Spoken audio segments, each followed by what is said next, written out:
안녕하세요. 쉐마 로트입니다.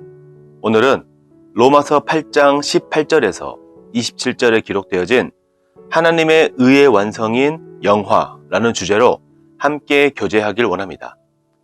우리가 예수 그리스도를 믿음으로 구원받은 순간 하나님의 의가 우리 안에 전가되었습니다. 이것을 칭의라고 하죠. 그리고 우리 안에 전가되어진 하나님의 의는 우리의 삶을 통해 점점 드러나게 되는데 우리는 이것을 성화라고 부릅니다. 이 성화의 삶은 우리의 육신이 아닌 성령을 순종하며 살아갈 때 이루어지는 것이라 지난 교제들을 통해 설명드렸습니다. 그리고 이제 우리는 장차 우리 안에 하나님의 의가 궁극적으로 완성이 되는 영화의 순간을 기다리고 있습니다. 우리 주님께서 다시 오실 때 우리의 몸이 주님처럼 영광스럽게 변화되어지는 이 영화에 관련해서 우리 안에 계신 성령님께서 어떻게 일하시는지를 오늘 본문 말씀들을 통해 지금부터 살펴보도록 하겠습니다. 먼저 18절에 생각하건대 현재의 고난은 장차 우리에게 나타날 영광과 비교할 수 없도다. 장차 주님의 영광에 함께 동참하는 영화의 순간을 기다리고 있는 우리 각자에게는 현재의 크고 작은 고난이 있습니다. 주님의 영광을 위해 살아가는 성도라면 반드시 크고 작은 고난들이 따르게 되는데요. 이때 우리가 낙심하지 않을 수 있는 이유는 현재의 고난은 장차 우리에게 나타날 영광과 비교할 만한 그 어떤 가치도 없기 때문이라 말씀합니다. 여기서 말하는 영광은 하나님께서 가지신 그분 본체의 영광이고 현재 성도들 안에 감추어진 영광이지만 장차 주님께서 다시 오실 때 우리는 그 영광의 크기를 온전히 알게 될 것이고 또 이 땅에서 성도들을 무시하고 핍박했던 세상 사람들은 깜짝 놀라게 될 것입니다. 그러므로 우리가 이 세상에서 주님을 위해 당하는 그 어떤 수치와 고난도 주님께서 다시 오실 그날에 그분의 빛나는 영광 앞에서 우리의 믿음을 공개적으로 드러내실 때 아주 사소한 것이 될 것입니다. 19절에서 22절 읽어드리겠습니다.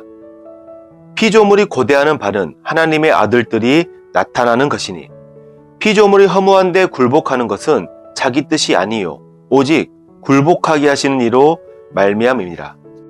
그 바라는 것은 피조물도 썩어짐의 종로로 탄데서 해방되어 하나님의 자녀들의 영광의 자유에 이르는 것이니라.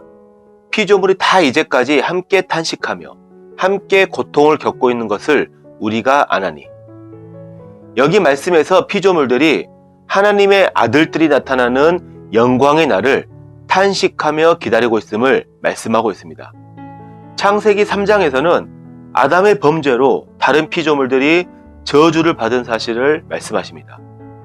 아담에게 이르시되 내가 네게 먹지 말라 한 나무의 열매를 먹었은즉 땅은 너로 말미암아 저주를 받고 땅은 네게 가시덤불과 엉겅퀴를 낼 것이라. 모든 피조물들은 인간의 죄로 인해 부패와 사망이라는 저주 아래 놓이게 되었습니다. 아담의 씨로 태어난 아담의 후손들은 그들의 대표인 아담의 범죄로 말미암아 죄성을 가지고 태어났듯이 세상의 모든 피조물들은 인간의 통치 아래 주어졌기 때문에 인간이 피조물들의 대표가 되는 것입니다. 그래서 인간이 죄로 말미암아 부패와 사망이라는 고통을 받았듯이 피조물들도 동일한 부패와 사망 아래 놓일 수밖에 없게 된 것입니다. 하나님께서는 인간의 죄로 인해 피조물들을 허무함에 굴복하게 하셨고 썩어짐의 종로로 타게 하셨지만 장차 영화의 순간에 하나님의 자녀들의 완전한 구속이 이루어질 때 피조물들도 함께 다시 회복시키실 것입니다. 그때 우리 주 예수 그리스도께서는 영광스럽게 변화된 성도들과 함께 그분께서 통치하시는 그분의 나라를 이 땅에 세우실 것인데요. 그때 하나님께서는 피조물들에게서 저주를 벗겨내실 것이고 피조물들은 그로 인해 성도들이 가진 영광의 자유에 동참하게 될 것입니다. 그때 우리가 잘 알고 있는 광야와 같은 사막에 샘이 넘쳐 흐르고 이리와 표범과 같은 맹수들이 어린 양과 함께 눕고 독사굴의 어린아이가 손을 놓고 장난친다는 그 말씀들이 성취될 것입니다. 하지만 그날이 오기 전까지는 피조물들은 인간의 죄로 인한 영향으로 서로 잡아먹고 먹히고 서로 해를 끼치며 하나님의 창조를 오염시키면서 허무한 데 굴복하고 썩어짐의 종로로 타는 중에 탄식함으로 영화의 날을 간절하게 기다리고 있는 것입니다. 23절 그뿐 아니라 또한 우리 곧 성령의 처음 익은 열매를 받은 우리까지도 속으로 탄식하여 양자될 것 곧 우리 몸의 속량을 기다리느니라. 피조물뿐만 아니라 거듭난 우리 성도들도 속으로 탄식하며 우리의 몸이 속량받은 날을 기다리고 있습니다. 여기서 성령의 처음 익은 열매는 부활하신 예수 그리스도를 가리키고 있습니다. 부활하신 예수님께서는 처음 열매로서 하나님을 위해 특별히 구분되어 드려졌으며 복음을 통해 구원받은 우리 성도들도 그 다음 하나님께 드려질 열매로서 구별되어진 가운데 우리 주님의 몸을 이루는 지체로서 점점 모여져 가고 있습니다. 우리 주님의 몸이 완성되는 그 순간이 우리 몸의 속량이 이루어지는 날이 될 것인데요. 이것은 우리의 영혼은 죄로부터 완전한 속량, 즉 구속을 받았지만 우리의 몸은 아직 완전한 속량을 받지 못했다는 사실을 말해주고 있습니다. 그래서 우리는 육신 안에 있는 죄성으로 말미암아 늘 어려움과 연약함을 경험하고 있고 이러한 절망적인 육신을 벗어버릴 날을 탄식함으로 기다리고 있는 것입니다. 온전히 주님만을 바라보며 죄와 전혀 상관이 없는 거룩하고 능력 있는 삶을 원하지만 이를 방해하는 죄성으로 말미암아 늘 탄식하는 것이 몸의 속량을 기다리는 정상적인 성도의 삶입니다. 그러하기에 대수롭지 않은 작은 죄들은 허용해도 괜찮다는 사상들은 정상적인 성도라면 할 수도 없고 해서도 안 되는 것이 되겠죠. 24절과 25절 말씀 읽겠습니다. 우리가 소망으로 구원을 얻었음에 보이는 소망이 아니니 보는 것을 누가 바라리요. 만일 우리가 보지 못하는 것을 바라면 참음으로 기다릴지니라. 우리가 탄식하면서 몸의 구속을 기다리는 또 다른 이유는 우리가 소망 안에서 구원을 받았기 때문입니다. 믿지 않는 불신자들은 눈에 보이는 돈이나 명예 같은 것을 바라고 소망하지만 우리 성도들은 눈에 보이지 않는 하늘의 것들을 소망하기 때문에 우리는 하나님을 믿는 그 소망 안에서 참음으로 기다려야 함을 말씀해 주십니다. 여기서 참는다는 의미는 어쩔 수 없는 상황이니까 그냥 견뎌야 하는 참음이 아니라 하나님께서 모든 상황을 인도하신다는 것을 알고 믿기 때문에 감사와 기쁨으로 참는다는 것을 말하고 있습니다. 우리에게 주어진 고난이나 슬픔, 실패들이 있지만 영화의 그날을 말씀하신 하나님의 약속이 이루어지는 그날에 우리의 기쁨은 어떠할까를 생각해 보게 됩니다. 마지막으로 26절과 27절 읽겠습니다.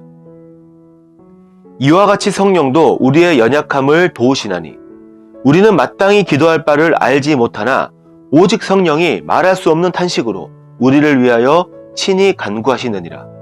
마음을 살피시는 이가 성령의 생각을 아시나니 이는 성령이 하나님의 뜻대로 성도를 위하여 간구하심이니라. 우리는 지금까지 인간의 죄로 인해 우리가 처해 있는 힘든 상황 속에서도 주님의 다시 오시는 영화의 날에 대한 소망이 우리를 지탱해주고 있음을 살펴보았습니다. 이와 같이 우리 안에 성령님 또한 우리가 처한 힘든 상황 속에서 우리를 지탱하고 도와주십니다. 우리는 죄로 인해 망가진 세상 속에서 탄식하고 있지만 성령님께서는 이런 우리와 함께 탄식하시며 우리를 위해 중보하심으로써 우리를 도와주십니다. 우리는 때로 어떻게 기도해야 할지 모르는 상황에 처할 때가 있습니다. 그러한 상황에서 드리는 기도가 우리의 이기적인 욕심인지 아니면 말씀에 대한 무지인지 우리의 좁은 생각으로 드리는 기도인지를 알 수는 없지만 이럴 때 성령님께서는 우리의 연약함을 도우시는 가운데 말할 수 없는 탄식으로 우리를 위해 중보해 주십니다. 그래서 우리는 모든 것을 이해할 수 없는 상황이라 할지라도 그러한 상황에 대한 탄식과 아뢰음이 때로는 가장 신령한 기도가 될 수 있다는 사실에서 우리는 무한한 격려와 위로를 받을 수 있는 것이죠. 주님, 어찌하면 좋습니까? 주님, 어떻게 하시겠습니까? 이렇게 말이죠. 또한 성령님께서는 하나님의 뜻대로 성도를 위하여 간구하신다고 말씀합니다. 우리는 너무나 무지하고 연약해서 때로는 죽음의 길로 가는 기도를 드릴 때가 있습니다. 그때 성령님께서는 그러한 어리석은 기도를 하는 우리를 하나님 앞에 탄식함 가운데 중재해 주십니다. 우리의 입장에서는 왜 하나님께서 나의 기도를 들어주시지 않느냐는 원망을 할 수도 있겠지만 사실 그 기도를 들어주게 되면 우리에게 독이 되고 해가 되기 때문에 성령께서 중간에 개입하셔서 그러한 잘못된 길이 아닌 우리에게 가장 좋은 길로 인도해 주시길 탄식함으로 간구해 주시는 것이죠. 그래서 때론 기도의 응답이 이루어지지 않았다고 여겨지는 것이 가장 합당한 응답이 될 수도 있는 것입니다.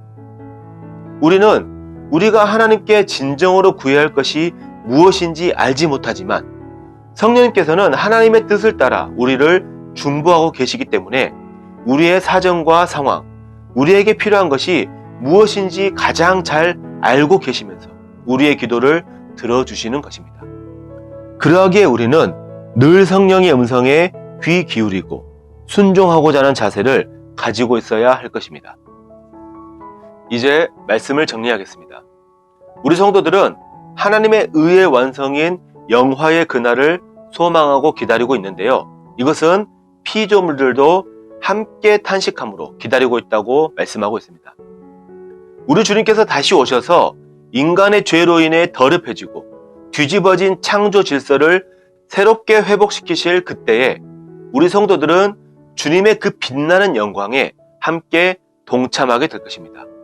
그 영광을 소망하며 살아가는 성도들에게는 크고 작은 고난들이 주어질 수 있지만 그 고난들이 클수록 그날에 얻게 되는 영광은 더욱 커지기 때문에 우리는 기쁨으로 현재의 고난을 참을 수 있다는 사실을 말씀해주고 있습니다.